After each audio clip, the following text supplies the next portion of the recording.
During a beautiful day at late March, 2020, in Yunnan, a Chinese province, a Chinese man died on a bus and had tested positive for Hantavirus. This prompted Chinese authorities to test 32 people who shared the ride. Fear and anxiety mounted.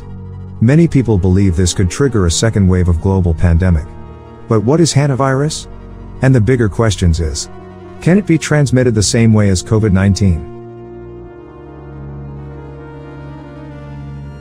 Hantavirus, commonly known as Hantavirus, is an extremely rare type of pathogen. The last 2 reported confirmed cases worldwide were in January. It is in a class of diseases called zoonoses, meaning it is transmitted from animals to human. In this case, rodents, usually rats. Hantaviruses can cause severe disease, including bleeding and kidney failure. According to the U.S. Centers for Disease Control and Prevention, Hantavirus is spread from several species of rodents in their urine droppings and saliva.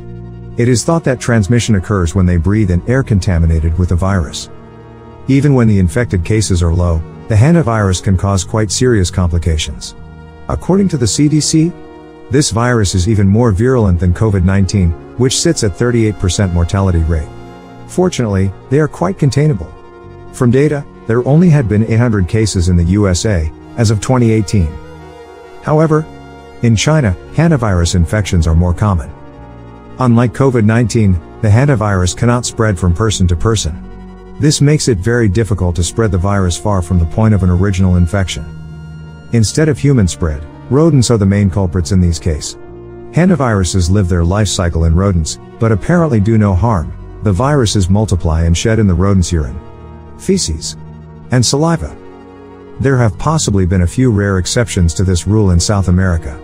There are some patients who exhibited human-to-human transmission, but the strain is different, called Andes virus.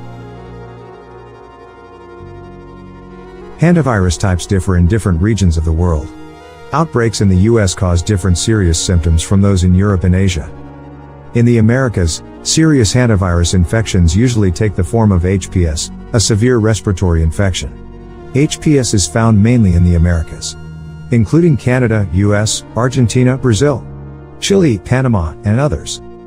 However, in Russia, Western Europe and elsewhere, serious infections develop into HFRS, which is known as hemorrhagic fever with renal syndrome.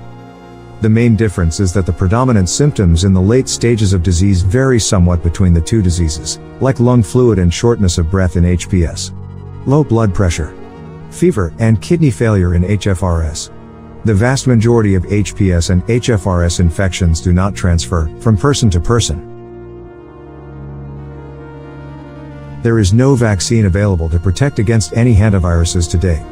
However, there are measures to suppress the symptoms of HFRS, meaning once you get infected, you can still get treated.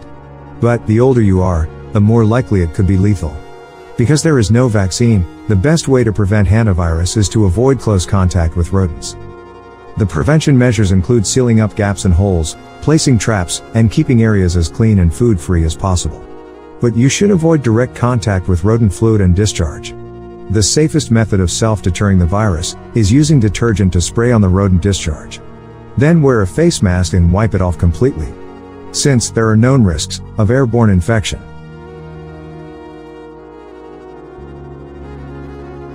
Those who fail to learn from history are only doomed to repeat it. After all, the Black Plague that wiped off 1/3 of Europe came from rodents. Hantavirus isn't the same class of pathogen that caused the plague. But virus can mutate, so we don't know if the hantavirus might become more contagious in the future. For now, the death of the Chinese man in Yunnan province could be an early warning. Or perhaps, just one of the rare cases that was bound to happen. Will this virus cause a second wave of contagious pandemic? Let us know your opinions in the comment section. And thanks for watching. Stay safe and vigilant.